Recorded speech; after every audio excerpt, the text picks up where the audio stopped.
There are a lot of words and terms in music that you may have heard of, but don't know the meaning of. Unless you are Italian, of course. So for us non-native pizza eaters, here are 30 music terms and what they mean. So let me know in the comments how many of these you already knew. Let's get into it. Number 1 is legato, which means to play smoothly and connected like this, opposed to this. Number 2 is staccato, and this is the exact opposite of legato, and this means to play short, spiky, and detached, like this.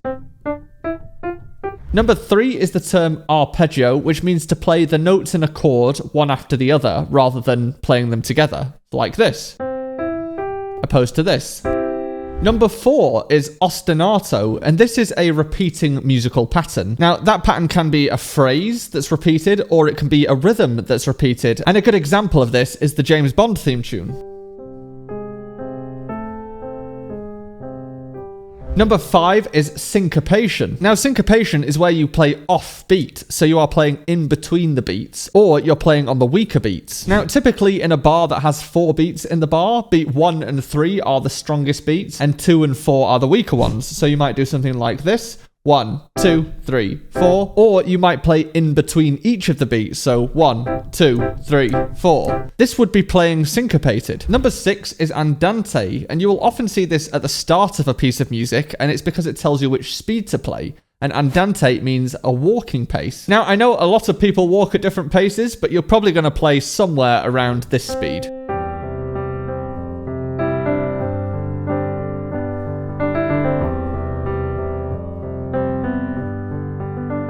Number 7 is modulation. Now, a modulation is where you move from one key to another key. So you're moving from using one scale to using a different scale within a piece of music. And unlike a key change, a modulation is usually temporary. If you are reading a piece of music, in a key change, you'll often see a new key signature, which tells you which sharps or flats to play in that piece of music. So whereas in a key change, you'll see a new one of those stating the new key signature, with a modulation, it's temporary. So you just see all of the sharps, flats, and natural notes written next to the notes themselves. Number 8 is vibrato. Now, I can't actually demonstrate vibrato on the piano because I can't actually do it. Maybe I can do it in post-production. Did I do it? But it's essentially where you are wobbling around a certain pitch, and it's most frequently used on string instruments and for singers. Number 9 is tremolo. Now, this is where you tremble between 2 different notes, or you can even do it on the same note. And it's where you play the notes in quick succession to create this kind of wall of sound type sound. Something like this.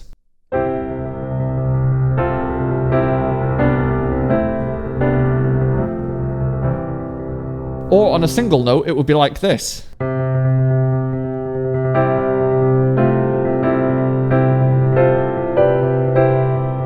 Number 10 is portamento. Now, this is also usually reserved for singers and string players, or something like a trombone, so some brass instruments. But it's where you get a smooth gliding from one note to another note. And that differs very slightly from number 11, which is a glissando. Now, a glissando is very, very similar to portamento because it is the gliding from one note to another note. However, with a glissando, you have distinct notes in between.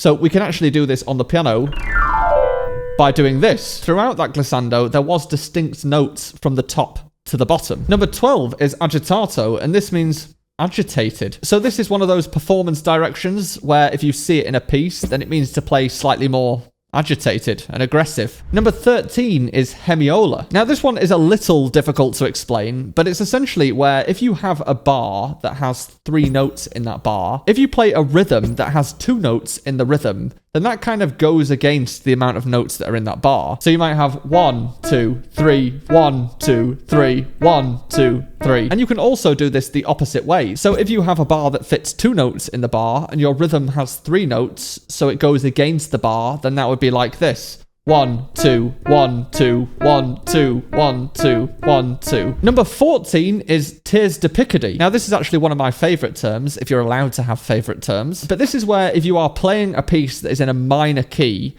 you can end that piece playing a major chord. So, for example, if I was playing in C minor,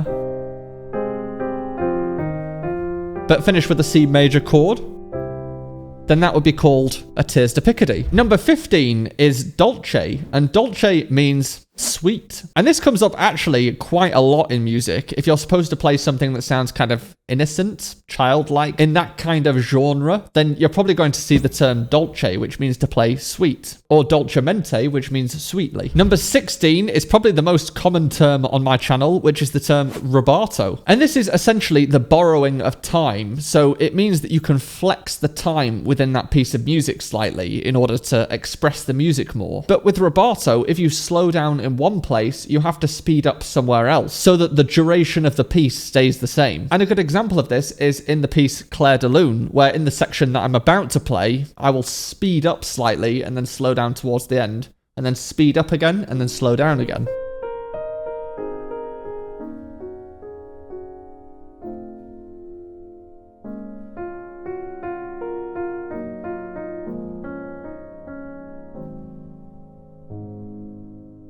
Number 17 is diatonic. Now, diatonic is often mean to use in a scale, but a diatonic scale is essentially where you play a scale that contains one of each letter.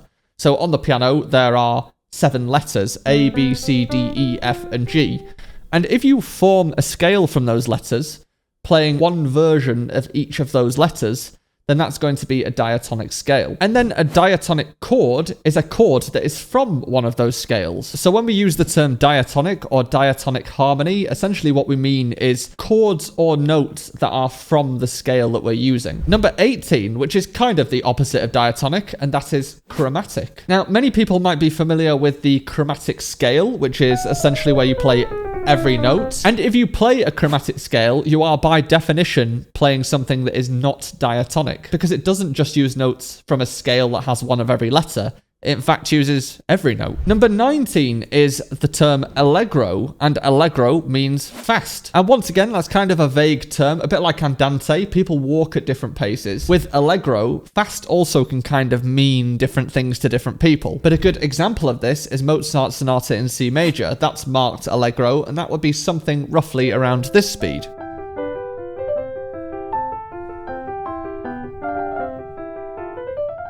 Number 20 is ma non troppo, which means but not too much. So if you see allegro ma non troppo, this would mean fast, but not too much. This one's a good one to know because you'll often see it at the beginning of a piece of music after a speed direction. So any of these Italian words that tell you how fast to play, you might often see ma non troppo after it. Number 21, polyrhythms. Now, a polyrhythm is where you play multiple rhythms at the same time. Poly meaning multiple, and rhythm meaning rhythm. However, in order to qualify as a polyrhythm, it has to sound like 2 rhythms that are independent of each other. So usually when we're referring to polyrhythms, what we mean is something like playing 3 notes in the left hand in the same amount of time that you're playing 2 notes in the right hand. This is 2 different things kind of happening at the same time. Or you might have 5 notes in the right hand in the same amount of time as you have 3 notes in the left hand.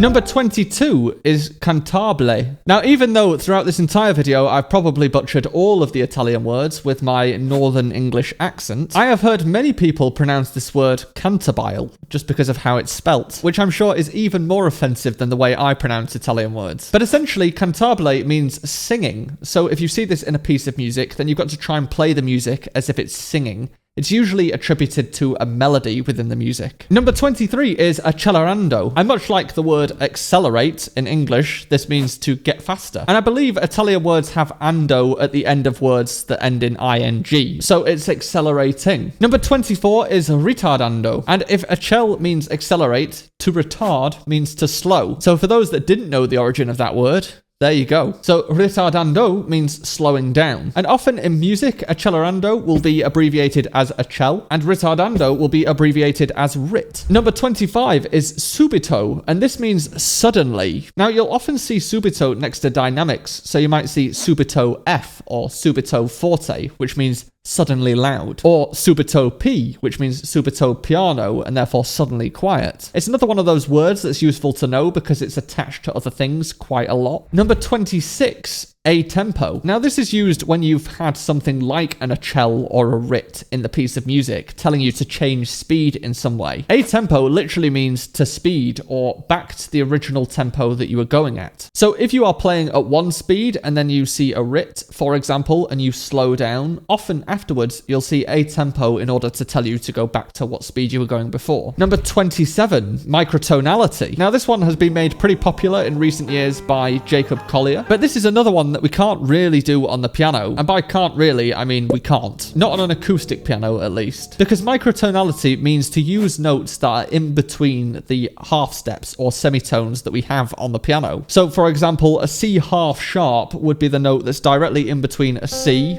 and a C sharp. And because on the piano we don't actually have a key in between a C and a C sharp, we can't play that note. But if you are singing or playing the violin or something like that, you can make more notes that are in between the standard notes that we have on the piano. And those notes are called microtones. Number 28.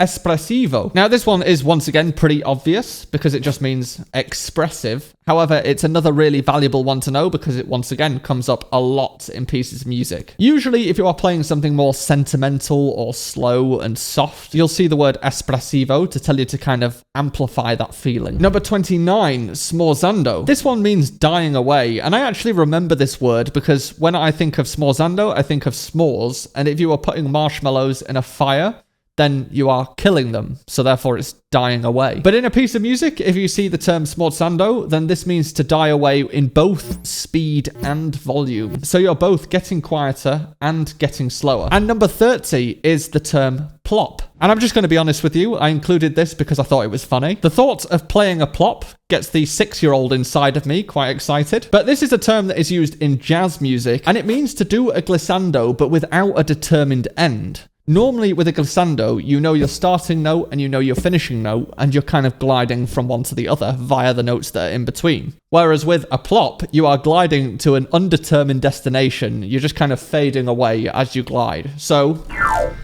I just played a plop. And no doubt if you gained nothing else from this video, you're definitely never going to forget that one. Let me know how many you already knew in the comments. And if you want to have 50 music symbols explained to you in just 15 minutes, then head on through and I will see you there.